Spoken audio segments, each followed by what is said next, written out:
Hi everyone, welcome back to Raccoon Laboratory. We are going to do the same lesson as last Thursday. So if you missed it, you're in the right place. And if you enjoyed the lesson on Thursday, I'm going to do all new drawings with all new objects. So we'll go over the same ideas in a new way. So I hope you get something out of it. I know we're streaming on YouTube now. We had a little trouble getting YouTube working, and so last time we were on Facebook. I imagine we're gonna have trouble. I imagine people are gonna be hunting for this link, looking for this video, having trouble finding it.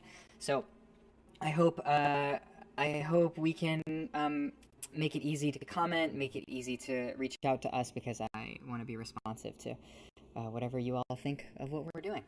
So if you're here, thank you for being here. If you're watching this later, thank you for watching it. Every Thursday and Sunday, we're going to do this. Like I said, I'm Charlie. This is Raccoon Laboratory. We're going to explore all kinds of different art practices, techniques, materials on this show. Today we're doing a drawing lesson. Everything we use to make this show is open source. That means that it is software that is made by volunteers, is freely available, and we're really excited to share that with you. And eventually, once we get better at making this show, we'll do tutorials on like how to live stream, how to use the tools that we actually use to make the stuff in this studio. Before I get to the lesson, I just wanted to say that we're broadcasting from the west side of Chicago, here in Garfield Park, and folks in this neighborhood have been hit particularly hard by the COVID-19 epidemic, and some of our neighborhood grocery stores and important helpful businesses were looted in the last month. So to help out our neighbors, we're trying to focus attention on a different nonprofit organization doing good work in this neighborhood every week. So this week, I put a link in the description to Westside Mutual Aid, which is a GoFundMe providing groceries to people who need them. If you have the extra cash, please donate. It's to a really good cause. It's really well organized, and they seem to be doing good work.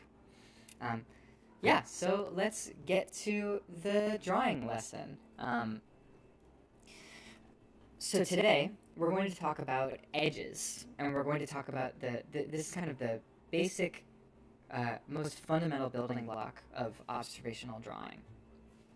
Last Thursday, I mentioned that one of the things that I get asked the most as a drawing instructor is how do you draw X? Like how do you draw a bicycle, or how do you draw a car, or whatever. And I think that question in some ways misunderstands what observational drawing is about, because observational drawing is about seeing, and it's about paying attention. So what we're going to do is we're going to practice tracing and paying attention to the edges of the things that are in front of us. This might seem, for some of you, this might seem really obvious. For some of you, this might seem really confusing. And in part, I think that's because edges and categories, from our perspective as like subjective human beings, they are a very complicated idea that we kind of take for granted. We take it as a given that there are divisions between objects, that there's like a difference between like this pen and this roll of tape. It seems absurd to even be talking about matter this way, right? But I think the more I learn about science and physics and even philosophy, the more obvious it becomes that everything is kind of interconnected in our world, and things bleed into each other, and it can be confusing when you really start to think about things to find out where something begins and where it ends, and what the differences really are between what we think of as separate objects. So that's what we're going to focus on today, is we're going to focus on edges, the divisions between the foreground and the background, the divisions between one object and another. So to make this as simple as we can, I am going to focus on this little jar of honey. So we're going to practice Um, I want you to take any object that's around you, literally anything. My example is always a shoe because you're probably wearing a shoe, and if you're watching this, you're probably at home or somewhere that's safe. So I think it's always great. That's often what I do when I can't find something to draw. I'll just pull off my shoe, put it on the table in front of me, and then start tracing it. So what we're going to do is hover our pen or pencil in the air. I'm gonna get this up here, and we're going to use it to follow the edge of our object. Now, I'm doing this for the camera, not really from my own perspective, and I'm just pretending to trace the edges of that object.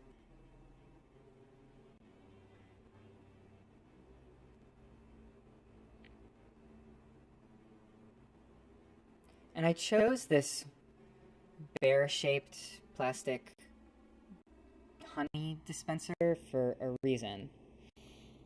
And that's because I think our conception of what the shapes of this object are get in the way of actually understanding how the object looks. So let me give you an example. It's kind of hard to see this guy, but if you look up close at our bear here, it's made of some really simple shapes. So we've got kind of a rectangle for the body. I'm getting a notification here that my audio is weird. So if anybody can comment, let me see, I hope I fixed it.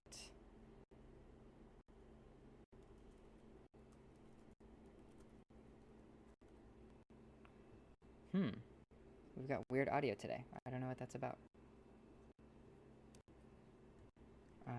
Give me one moment while I try to figure this out.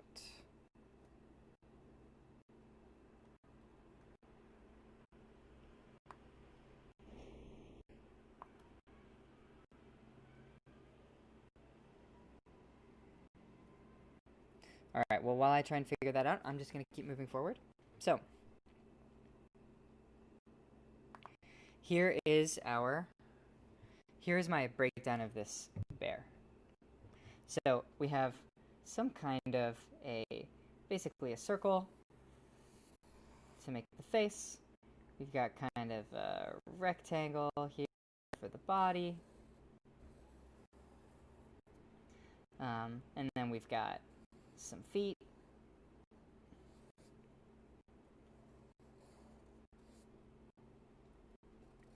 And here we've got some arms. And this bear's got a little nose, ears,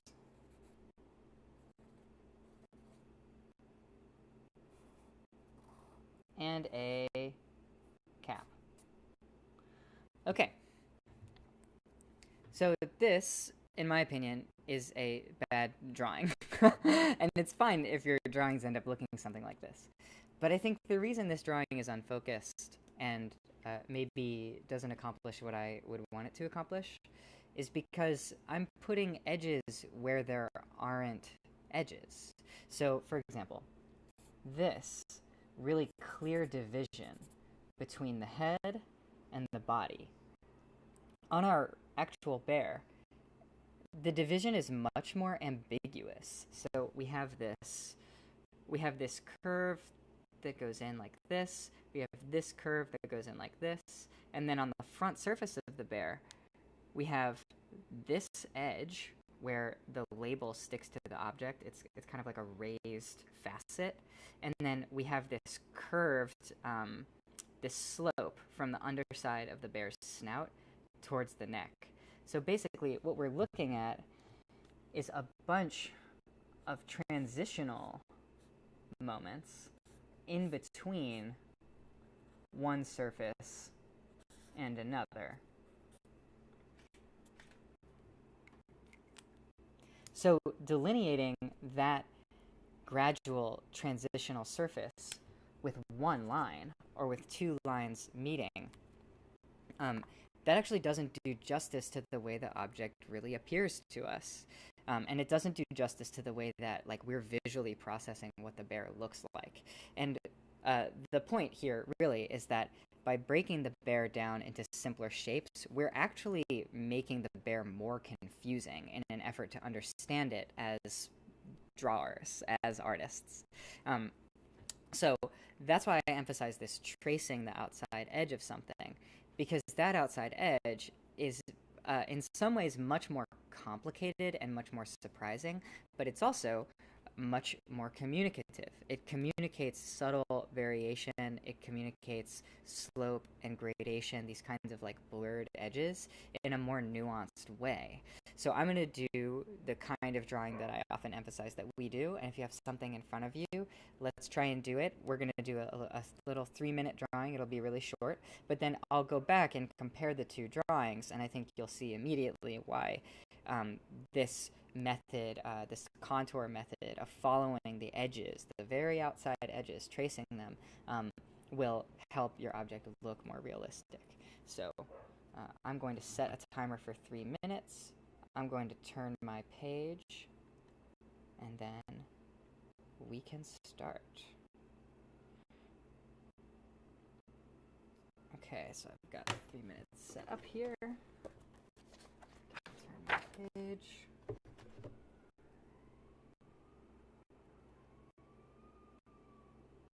Okay.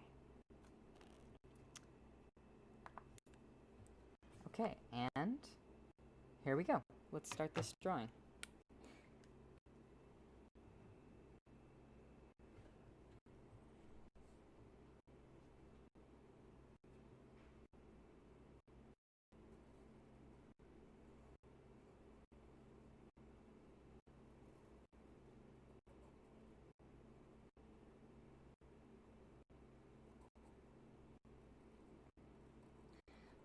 Already our shapes are looking bizarre.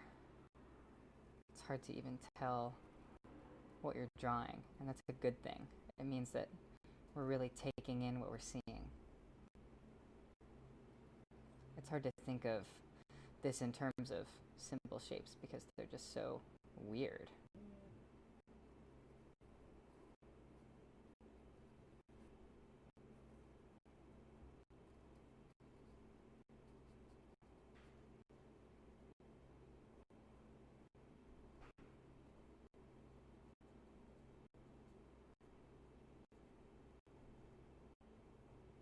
We've got 1 minute and 50 seconds left, so we are doing fine on time.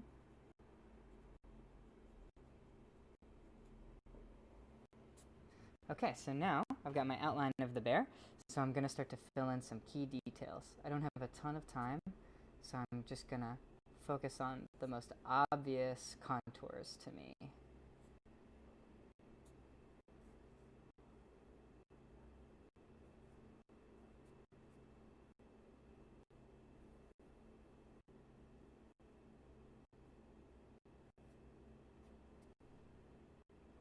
It's also a reflective surface, which makes it strange to draw.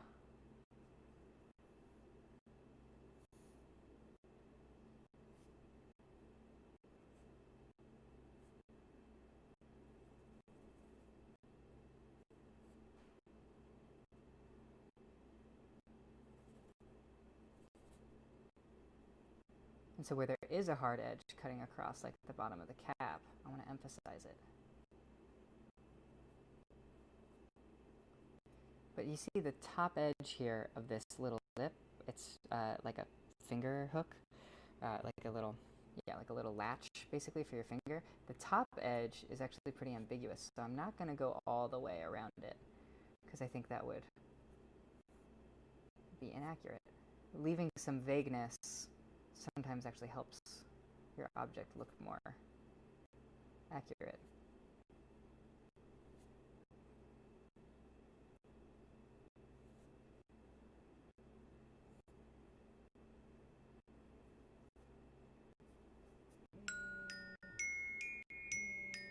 Okay, and that's time.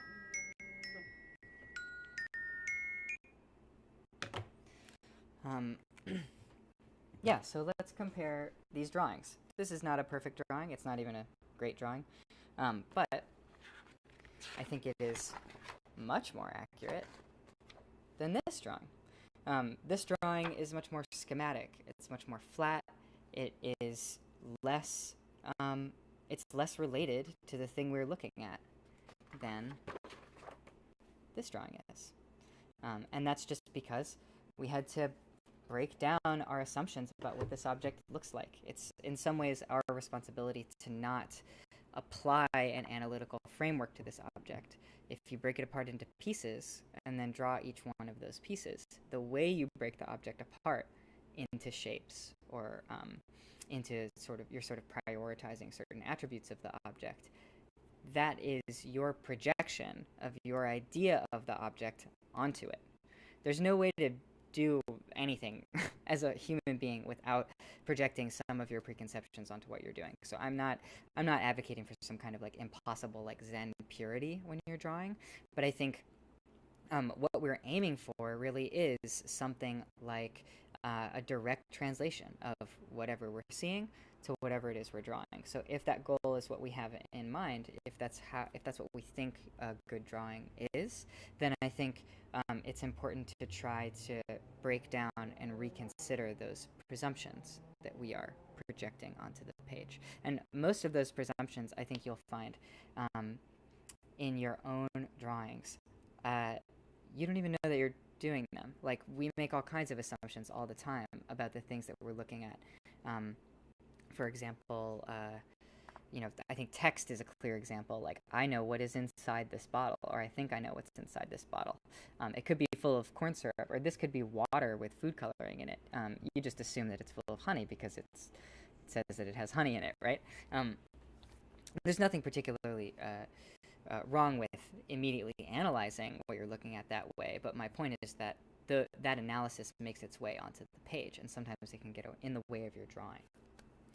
So what we are going to do next is we're going to rotate our object. And so whatever it is you're drawing, I want you to take a moment to rotate it. And we are going to do a very quick 1-minute drawing. So I'm going to start that in a moment here.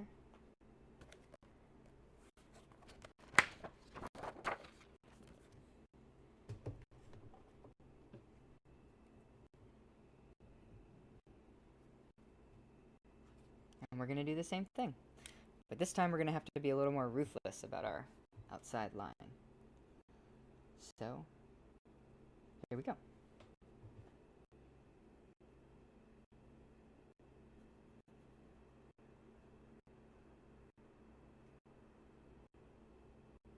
I can definitely be more accurate when I'm moving slowly.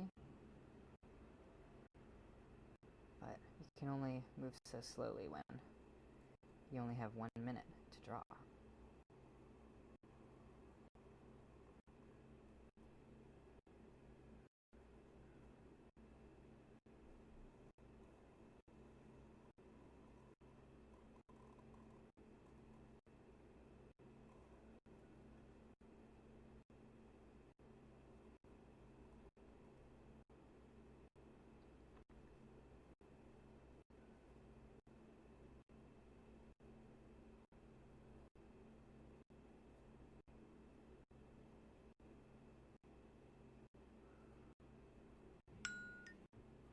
Oh wow, that was already 1 minute. I'm just going to finish this guy up real quick, complete my line.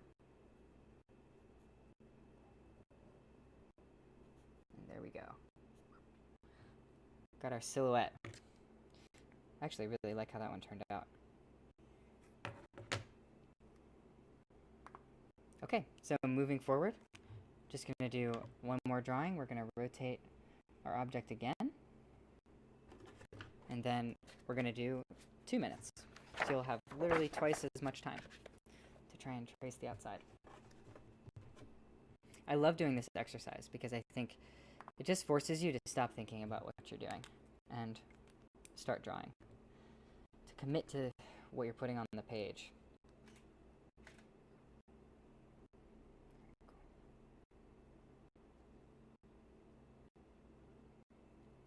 Okay, here we go. I learned how to draw from observation at the Art Institute in Cincinnati, and I used to go there in high school. And I had a teacher named Marlene Steele, who's a wonderful, she was wonderful at drawing. But I remember once she came up to me as I was drawing, and I've always been like pretty good at it, and identified as a person who's good at drawing. So I had a lot of, I had a lot riding emotionally on her approval. And she came up to me while I was drawing a figure, and she said, quit approximating your lines and just draw what you see. And that actually really stuck with me. I think I used to kind of approximate. I used to be wishy-washy, like, oh, this line is kind of over here, so I'll put it down lightly, and then, fix it later, maybe come back to it when I kind of have a sense of the whole object. And she just would not let me do that. She would not abide that.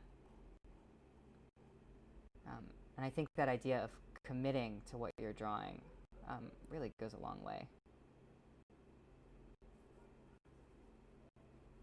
There are lots of artists that draw less accurately than they could, but draw with a lot of conviction and a lot of style. And I think it often makes their drawings good.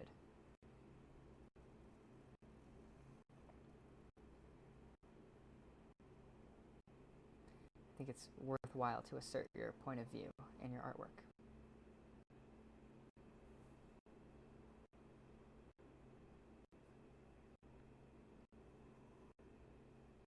That's what this really is too, right? Like, drawing from observation is really about discovering what your point of view is, like literally discovering what your vantage point in the visual world is, what something looks like from your perspective.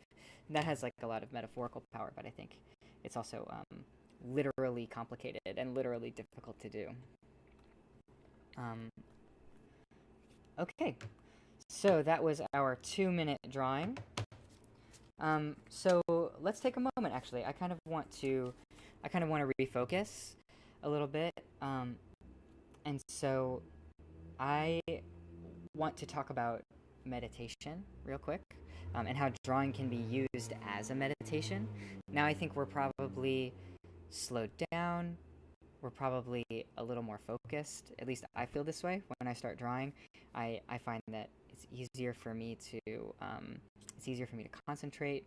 I'm not so distracted by my thoughts, and I think that's because paying attention to the edges of things as you perceive them is a kind of object of meditation. It's a kind of object of mental focus.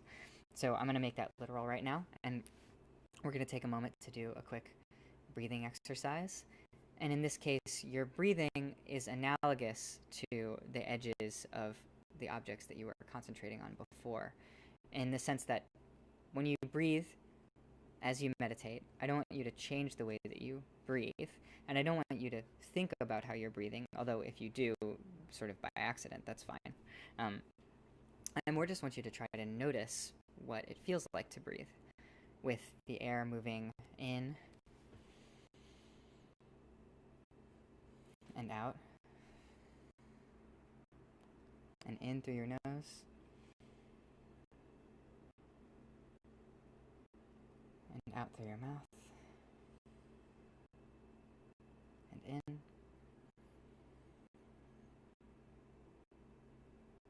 and out,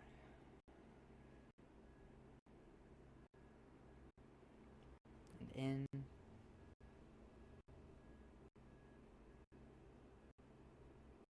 and out. And if you get distracted, that's totally fine. You can just let the thought go. Try not to follow it. Just let it arise and let it float away. And you can always come back to that feeling of your breath.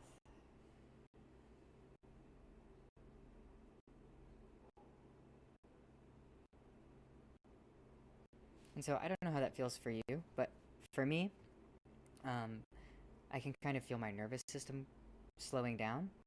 I hear my speech slowing down. It feels easier to be deliberate.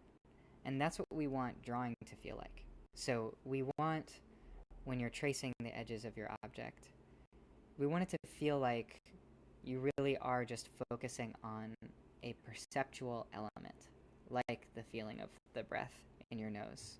Um, it's not really something that you're trying to do, it's something that's happening and you're paying attention to it.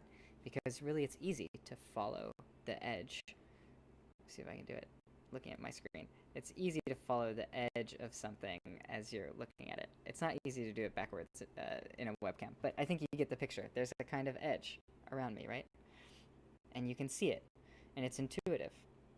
It doesn't involve very much thinking at all. It just has to do with the way we automatically perceive the world as human beings. So let's do that again. Um, we're going to, I'm going to change my object here. And we're going to do another 3-minute drawing.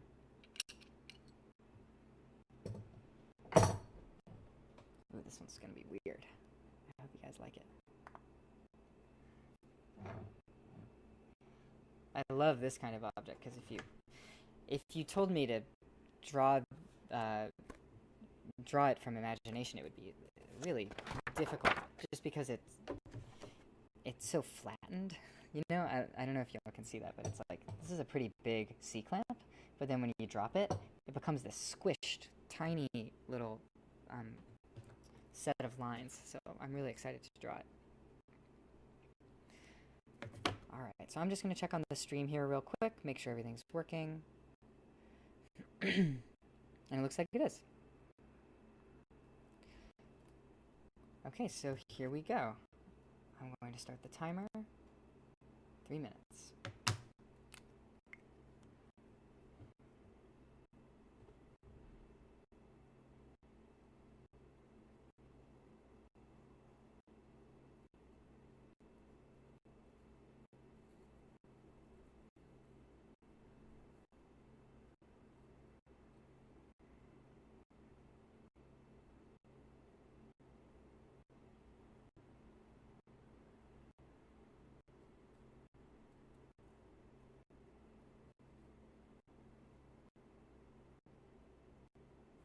I'm not following any of the complicated contours on the inside yet. I'm just following that outside edge.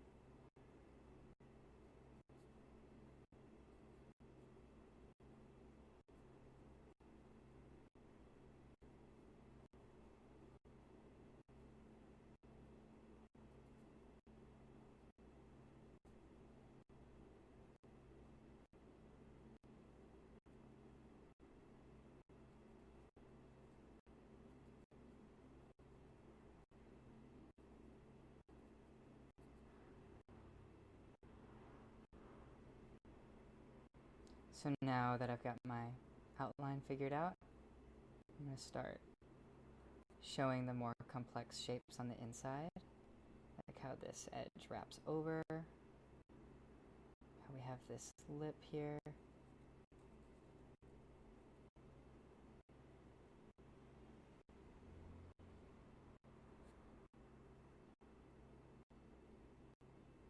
We have this lip here.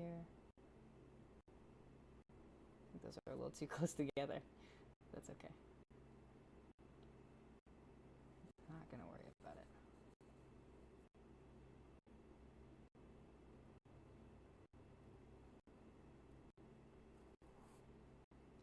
One here.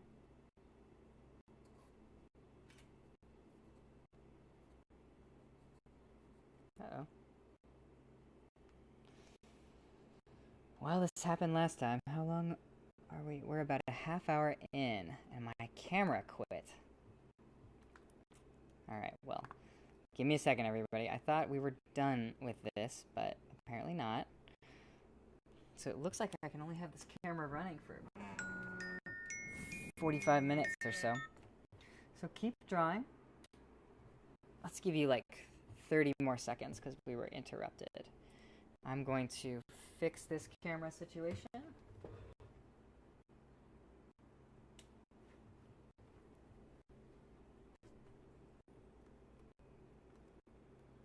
Let's see here.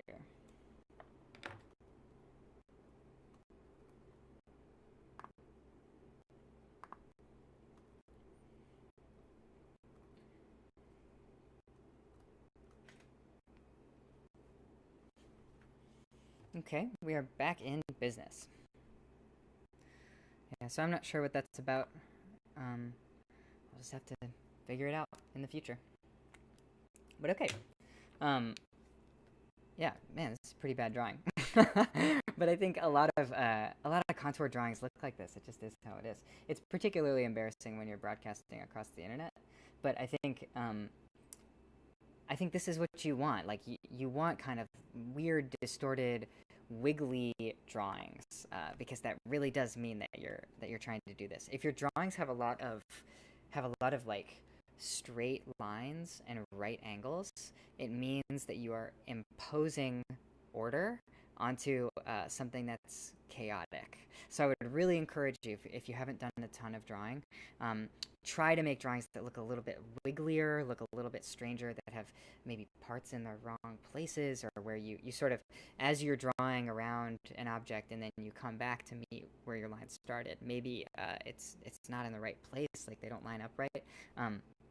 Even though eventually you want your drawings to be able to be really accurate, it's a good thing if your lines are kind of all over the place, and that you're sort of like losing your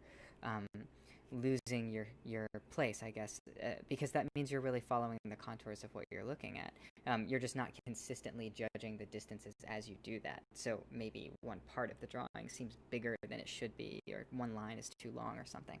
But anyway, that's really a good sign. I think a lot of people resist learning these early lessons of contour drawing because they're so desperate to impose some kind of like organization onto their drawings. Okay. Well, the next part of this lesson is about what I call, and have heard called, greebles. So greebles are design elements. On Thursday, I showed an example of my hair dryer as compared to, I have this Milwaukee drill that has all these extra like extraneous parts and details. So this week I'm going to show you, because I have so many of them, I'm going to show you a guitar pedal. So this is an object that I think is pretty well designed, in the sense that every part of it is functional, and so its physical attributes come from the way that it's used. So like, this is a button that can be pushed. This is a button that can be pushed, and these are dials that can be turned. And if you look at it as an object to draw, it's complicated, and it's kind of stylized. Like it has like, I don't know, aesthetic attributes that are maybe even extraneous. Like there's a style to the way that the graphics are laid on the face of it, and the logo, and what have you. But I wanted to bring up this one for comparison. So this is a similar guitar pedal. It does like really similar things. It has a few more settings, so there are more knobs. But this pedal has all kinds of design elements that have nothing to do with the function of the object. And those design elements are there to make this seem more complicated than it is. I think this object is deliberately visually complicated to make it seem expensive and futuristic. And actually, I quite like this pedal. Like, I'm not trying to trash the company Line 6 or anything. But I think when we're drawing, I think it's really important to start to notice elements of the visual world that are extraneous. So, for example, all of this stuff on the outside. You see, it's almost like architectural ridges. We have this diagonal line. It swoops, it's like a really complicated object. And this right here, this this hinge has like these wild latches here, and there are buttons on the side that I don't know what they do or why they're here. And so all of this stuff is kind of like posturing. It's like the object is trying to make you think that there's more going on with it than there is, maybe. And when we're drawing from observation, some of those elements can be important. Like if I want to draw this object accurately, it would be a mistake to eliminate these details altogether. I'm not saying you should ignore them, but I think in a moment where we have to make decisions about what edges we focus on and what edges we ignore, it's easy to focus our attention on these dynamic, deliberate details instead of focusing our attention on the edges that really make an object what it is. Details like this don't really say anything about what this object is or what it does. I know that guitar pedals might be a bad example because it's kind of like a black box. It's like it's hard to imagine what this does and what it's for. But I think there is a difference between something like this and something like this. So I think focusing on functional elements like the knobs, like the switch, like the outer edge, it's going to get you a better drawing faster than focusing on the really nitty-gritty details like ridges, latches, texture, things that might seem visually interesting and compelling, but that might actually lead you away from a drawing that really makes sense for people who are looking at it. So with that in mind, I'm going to draw this little object. Let's draw it together. I think we're going to do one more 3-minute drawing because I think that's a good amount of time. Because this is a new object, we won't have enough time to draw all the details. So I'm going to just try and focus on the things that make it clearest. Here, I'm actually going to draw the more complicated one. That's probably a better example.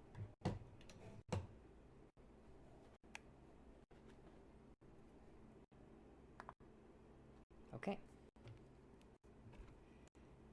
So I'm going to set the timer. I changed my mind. We're going to do 4 minutes. All right. And here we go.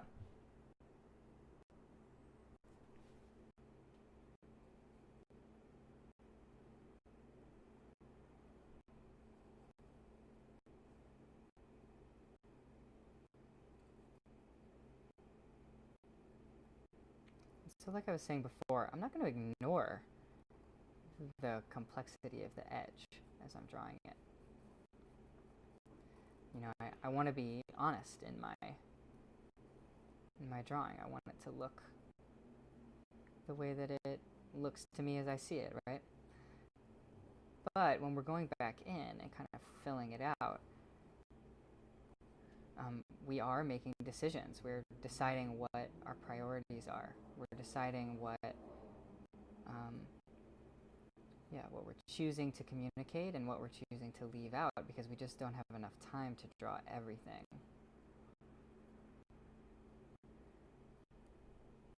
And that's why I like to do these timed drawings because I think they just force us to make those decisions, and then I think we wind up learning about what is important visually and otherwise.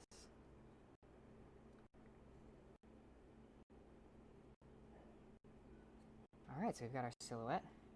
That looks pretty good. That's pretty accurate. Nice. Okay. And now, to me, the next clearest edge is the foot switch. So I'm going to get the bottom edge of that switch.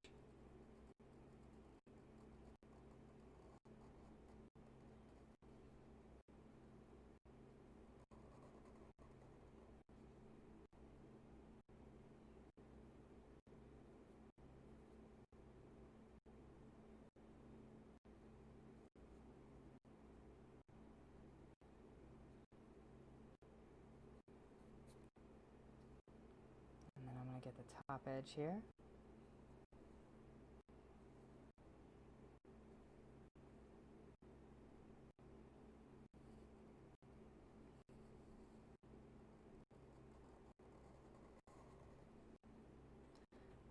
Okay, and then I'm going to go in and get this big divot.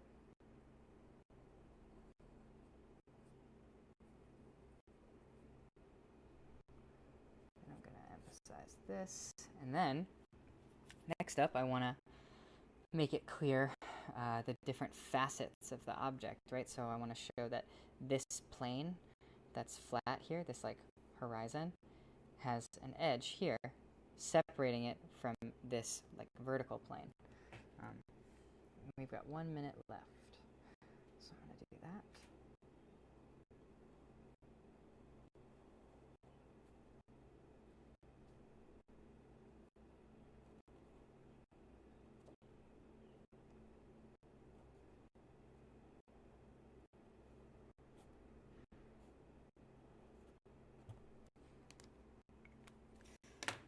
Looks like we are having camera trouble once again, so I'm going to turn my camera off,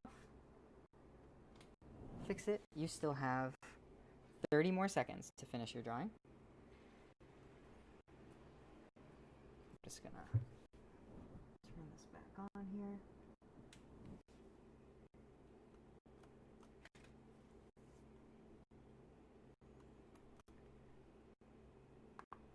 Okay, and there we go. So you can see I added the little knobs, I added this line, and that is time, that's 4 minutes.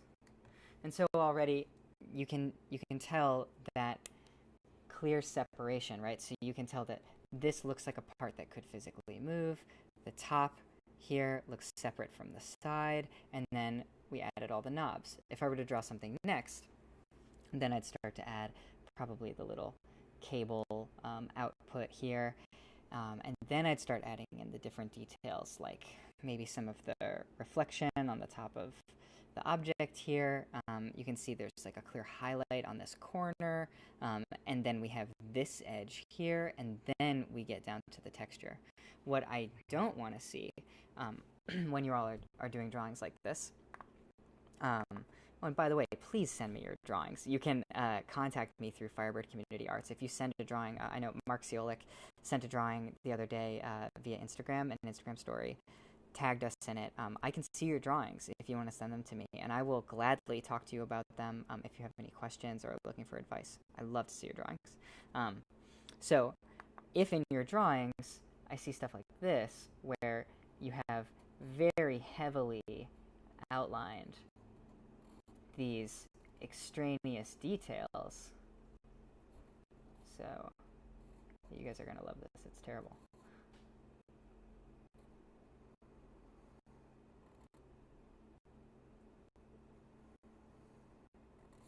Alright, look at that. What are we even looking at? It's very confusing. It's very visually confusing. It's unclear what is in front of what.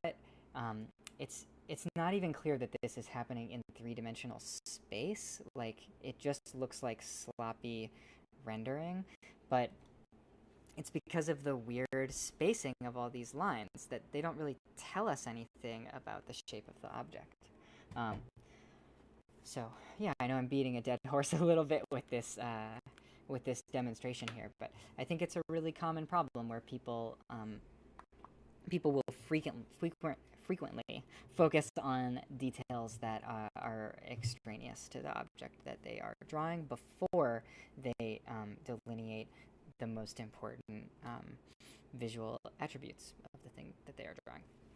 So, moving forward, we are going to do a much longer drawing. I have this super cool ukulele I found at a thrift store in just outside of Louisville, but it's a handmade cigar box ukulele made by an artist in Washington State. But anyway, I think it's just like a really cool object. So I'm going to draw it. It is very big. Let's see if Maybe I'll put it on its side here. Yeah, that's better. Okay, so here we go. Now I suspect my camera is going to go out again, so we're just going to have to deal with that when it happens. My brother and I are working this week on a solution, so we're going to figure out what to do so that this does not keep happening to us. I think I'll probably just borrow a camera, use a different setup, figure something out. Okay.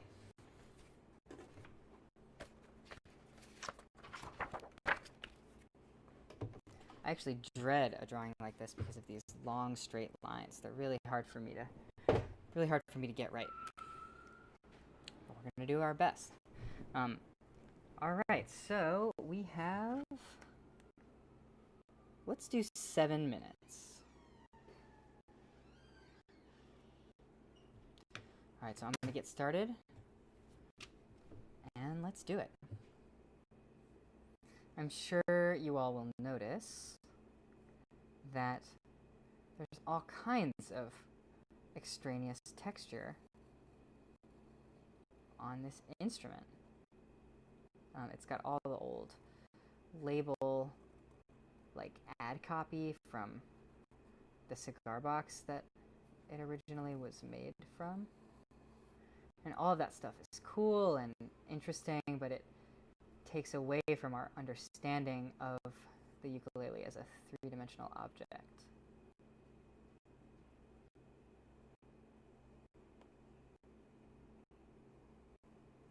And when we're drawing from observation, that's really what we want to focus on. We're making something that's 3D, 2D, which is hard to do.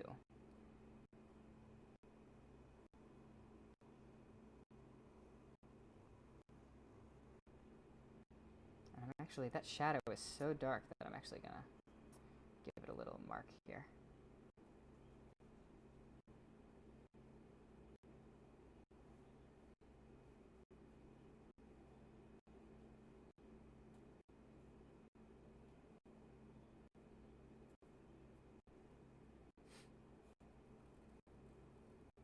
I'm a little unsure of myself.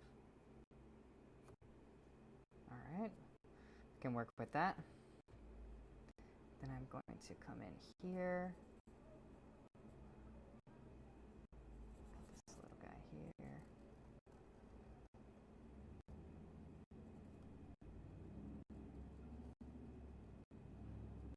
This part of the instrument is called the bridge, part that holds the strings.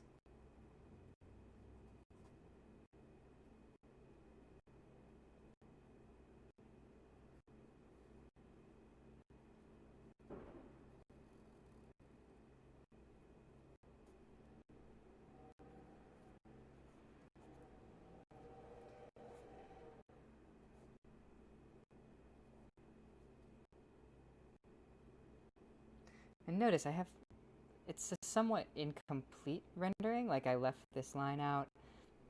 I made sure to not have the strings go all the way through. They're not complete on the bridge, just because of the way they appear to me. So the string kind of disappears into a groove here and then comes out the other side. If I rendered that by making it really dark, it would draw your eye to it. By pulling my pen up and interrupting it, it makes the string appear hidden.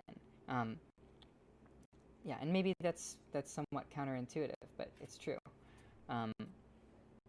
Making something super dark actually draws the eye towards it. So if something in your drawing is meant to be hidden, then you actually just want to give it as little attention as you can, and then it disappears into the white of the page. So it's funny, like more amateur or more strained drawings often appear to be, if there are mistakes in them, more amateur or strained drawings often emphasize their own mistakes because the artist who is doing the drawing puts so much time and attention into putting more and more lines, like correcting those mistakes. And that draws the eye right towards the thing that the artist doesn't want them to see, right? So if you are unsure of yourself, or if something is partly obscured, literally just skip it, like skip over it, and then keep going. And that little gap can actually be a really effective drawing technique. It might seem like a cop-out or something, but it's not. It's a way of showing that something is hidden. It's a way of showing that something escapes emphasis. So yeah, I got my camera back up and running. I wasn't as sneaky as I wanted to be about it. It's pretty hard to talk and and get my software working at the same time, but it's okay. We're making it. I appreciate everybody being so patient while we figure this out.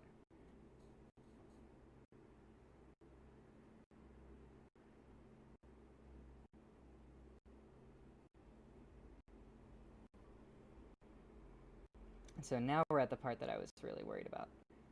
I really don't like drawing long, straight lines.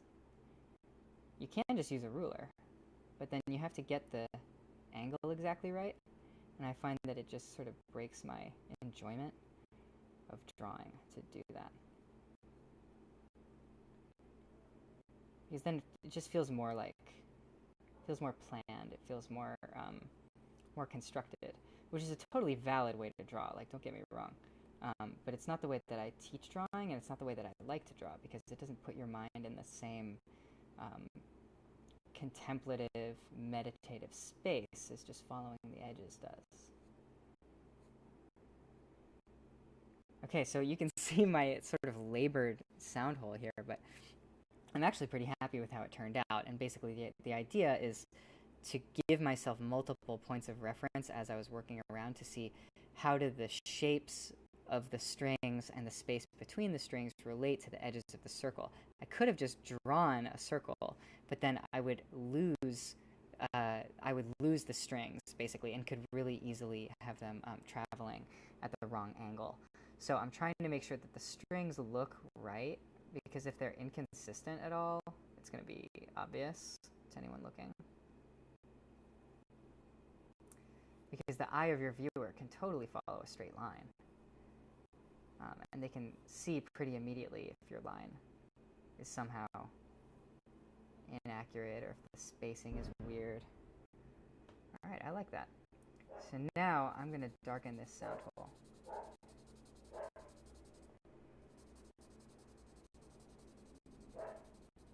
I'm just going to rough it into sections.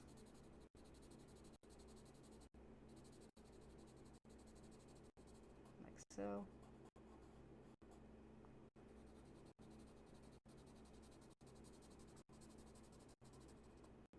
And that's just to fill space. And then to finish this drawing up, I'm going to go in. And here's a little trick I learned from comics. I'm actually going to alternate between the string appearing to be black and appearing to be white. Lots of cool comic artists do this because they mostly work with ink. So you can see, because this string appears to be super light, I maybe wasn't as accurate as I could have been, but here the line continues through the negative space of the sound hole across to the other side. So there you go. I would definitely not call this drawing done. I would add some more emphasis on this shadow here. I'm going to have to be quick about this because we're running out of time. And I would love to emphasize this edge a little bit more. I think the sort of three-dimensionality of the object was lost a little. So